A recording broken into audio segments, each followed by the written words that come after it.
உண்டியலில் பணம் போடுறதுக்கு இடமே இல்லைங்க.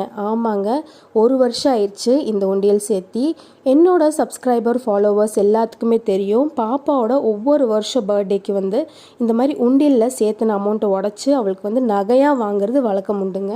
போன வருஷம் எப்படியோ ஒரு 8000 ரூபா கிட்ட சேர்த்திட்டா. இந்த வருஷம் எவ்வளோ சேர்த்திருக்கான்னு கொஞ்சம் கெஸ் தான் பண்ணி பாருங்களேன். ஒவ்வொரு டைமும் நம்ம பர்த்டே அன்னைக்கு குழந்தைங்களுக்கு இந்த மாதிரி சேர்த்தி வச்சு அந்த அமௌண்ட்டில் அவங்களுக்கு கேக்கோ பர்த்டே ட்ரெஸ்ஸோ ஏதோ ஒன்று வாங்கி கொடுத்தா அந்த சந்தோஷமே தனிங்க. அதுவும் சேவிங்ஸுங்கிறது சின்ன வயசுலேருந்தே அவங்களுக்கு கற்றுக் கொடுக்கணும். பாப்பா பார்த்திங்கன்னா இந்த டைமு அவளுக்கு தேவையான அமௌண்ட்டை விடவே அதிகமாகவே சேர்த்து வச்சுருந்தான். 200 நோட்டு, 500 நோட்டு, 100 நோட்டு இதெல்லாமே தனித்தனியாக நாங்கள் டினாமினேஷன் எழுதி எல்லாமே எண்ணிட்டு இருந்தோம். இந்த வருஷம் பார்த்திங்க அப்படின்னா பாப்பா சேர்த்துன அமௌண்ட் 22,745 ரூபா சேர்த்திருக்காங்க. இந்த டைம் பார்த்திங்கன்னா கொஞ்சம் அமௌண்ட் அதிகமாகவே சேர்த்திருக்கா.